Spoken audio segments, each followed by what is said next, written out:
ساعات باحث وقلت في تاريخ رفاعة وفي حكمة رفاعة وفي مجد رفاعة ومجد بقية السودانيين في السودان الذين تواصوا على تكوين جسم اسمه السودان.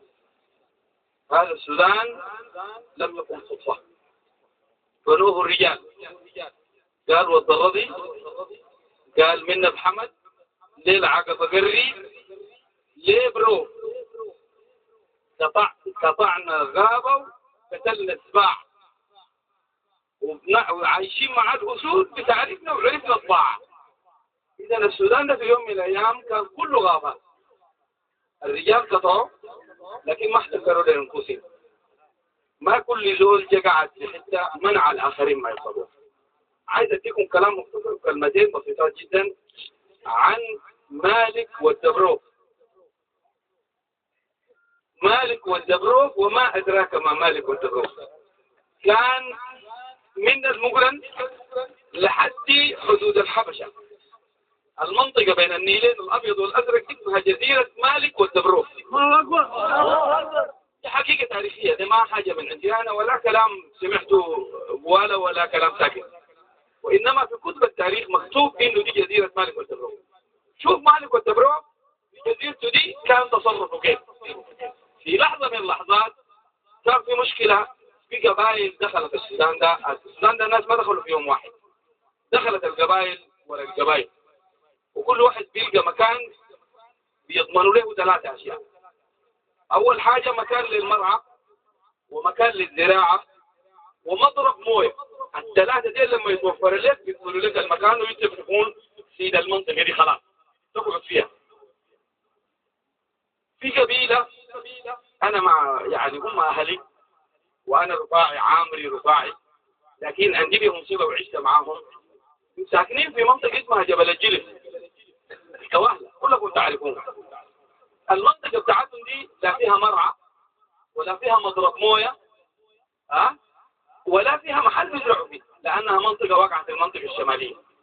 مالك والدبروك وكان والدبسين الكبير كان حي، اتخذوا قرار انه هذه القبيلة لابد ان يدوا لها ال3 أشياء دي، ولقوا انه هم عملوا مشكلة مع الشيقية منعوهم البحر، مع الجعلين منعوهم البحر، المويه ما يشربوا. جو على الجمهورية، أخذ الجمهورية وأخذوهم لمنطقة مدم حاج أحمد لو تعرفوها. الجمهورية استعدوا عشان يقوموا على حرب عشان يرجعوا الكواهلة، والكواهلة استعدوا عشان يعملوا الحرب ويستغلوا الموقع وما يطلعوا من منطقة الجمهورية لهذه الاتحاد. في الاستعدادات للاثنين ديل مالك والدبروك قال لهم أنا عايز أعمل لكم حل. قالوا له خلاص نقبل الحل بتاعك. قام اتفق مع ناظر الجمهورية وناظر الكواهلة إنه هو يعمل الصلح وهم يقبلوه طالما بضمن لهم حقهم الاثنين. وخلى إمام الجامع في الشهيناب يبيت معه واحد عنده حصان ويتركه يرجع يتجه جنوبا بعد صلاة العشاء يوم الخميس، وخلى في الدويم في حصان حق الكواهلة يبيت في الدويم، يعني يقوم من الدويم يوم الخميس بعد صلاة العشاء برضو يطلقوا إمام الجامع. ومكان يتلاقن الحصانين ديل يقسموا المسافة. قسم المسافة، كان الحتة اللي تلاقوا فيها يتم إيد الحد، وتقريبا يمشي درمان هسه بيجي إيد الحد.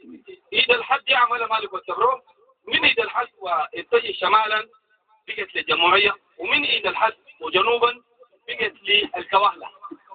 ده حل مالك والدبروك. ومالك والدبروك في الوقت ده كان ناظر لقبيلتين موجودات في نفس المنطقة. واحدة من القبائل اللي هي الطباين قال لهم ترحلوا تمشوا المسعودية، والثاني القبائل هي قبيلة طوال قال لهم ترحلوا وتمشوا جبل الماطوري، وقعدوا في جبل الماطوري وهسه طوال موجودين حتى هذه اللحظة. ده حل مالك والدبروك. ناس طوال دخلوا وزعلوا قالوا انت يا مالك والدبروك تقومنا نحن ديل توديهم المسعودية وديل تودينا نحن جبل الماطوري، وانت تقعد في مشرع هناك في جبتوتي، قال لهم أنا ماشي جنوب النيل الأزرق، وهذه هي المكان اللي جاء فيها مالك والدبروك، وجاي الرجال قعدوا هناك وقعد فوق، ما آثر نفسه بالمكان السمح، وإنما وزعوا للناس.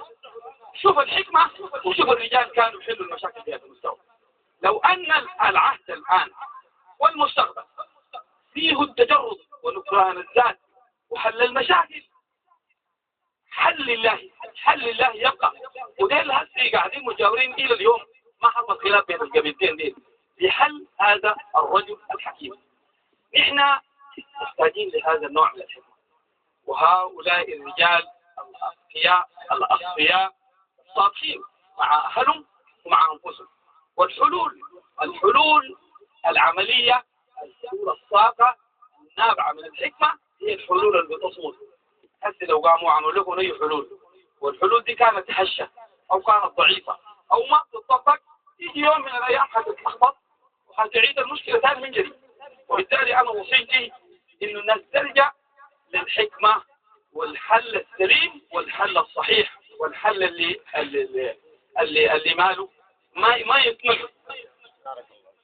أنا ما كنت داعي أطيل، لكن الحديث هو طول الحكايتين الاثنين اللي قلتهم دين، وشكرا جزيلا، ونسأل الله أن يتقبل هداكم ويجعل لكم الحل المرضي ويجعل لكم الحل الحكيم ويكفيكم شر المشاكل.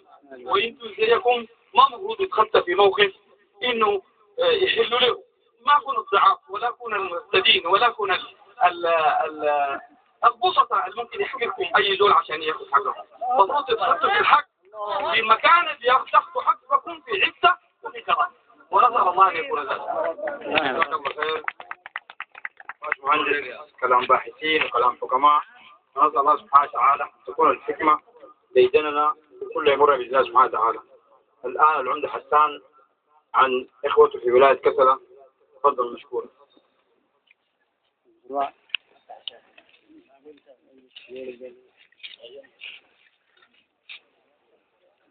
الحمد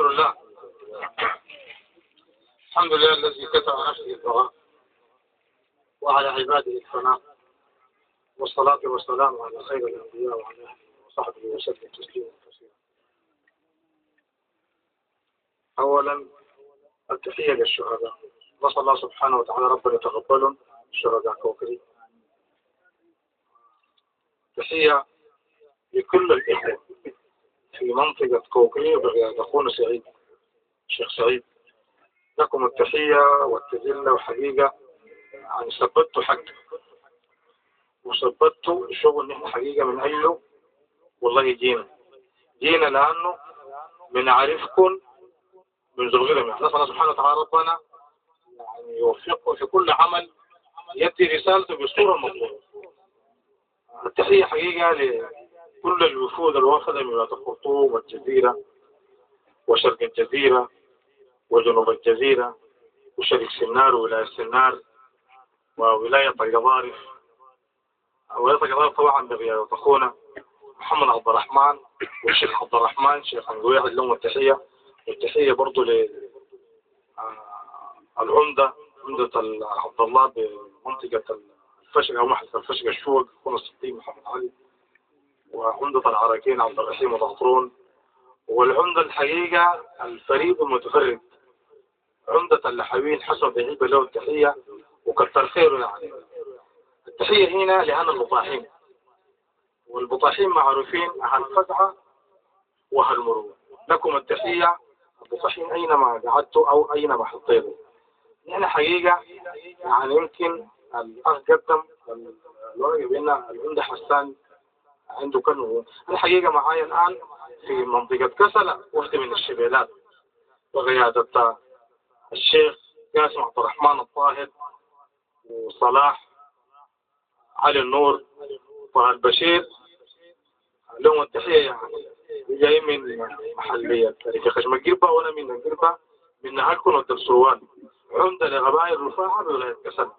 حقيقة أنا داير أكد بأن نظارة رفاعة ليست 9، هي 13 نظارة. الله أكبر. وليست 9. عندكم 3 نظارة في غرب السودان، عندكم نظارة في الشرق الأدنى، هي 13 نظارة فرفاع حقيقة نحن والله هذول الشهداء والله كتر خيرهم وجزاه الله خير من يعني هم أبذل أكبادنا. لكن الجامعة يعني كونه إن إحنا نجي نشوف كوكري، أنا كوكري ما غريب عني، كوكري أنا فتها مشيت جريوة ومشيت كل المناطق دي وبجي لها يعني في كل المناسبات. لكن إحنا والله عشان تكون عندها رسالة واضحة جدا الناس الأقرب للقرار، في رسالة إحنا نقول إحنا في الشرق والله قبيلة تحل السيف، نحن مع كوكري فوق ظهره مهما دعت الظروف كوكري لي يا في بطنها يا في ظهرها. راسنا ما بندوس الرمال، راسنا عالي. نحن في الشرق برضو عندنا شهداء مع الشريط الحدودي الكل رفاعة مع الحبشة، يمكن عندنا قريبا 182 شهيد. أضيفون للرقم 1000 واحد. الناس الغالبين لمرضى الغرار نحن والله العظيم أول حاجة شد يمنا هذه القوة المعروفة دي قوة رفاعة، وبالذات رفاعة الهوج هي القبيلة المعروفة أو الصديقة للقوات المسلحة منذ إنشائها معروفة. ممكن نماري لما جاء عرف القبيلة دي شنو عرف وزنها.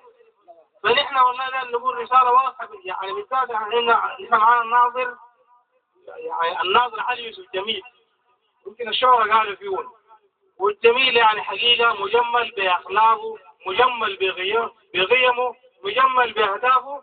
هو طبعا دفعة عمر البشير والصديق الشخصي لعمر البشير، هذا اللواء هو دفعة البشير والصديق الشخصي لعمر البشير. احنا الرسالة دايرينها والله احنا دعاة سلام وأهل الرسالة، وحكمنا السودان مش 317. أنا في ذا عندي رأي 361 سنة 361 حكمنا السودان، وأول قبيلة تأخذ قراءة على الأرض بشريعة لا إله إلا الله الإسلام.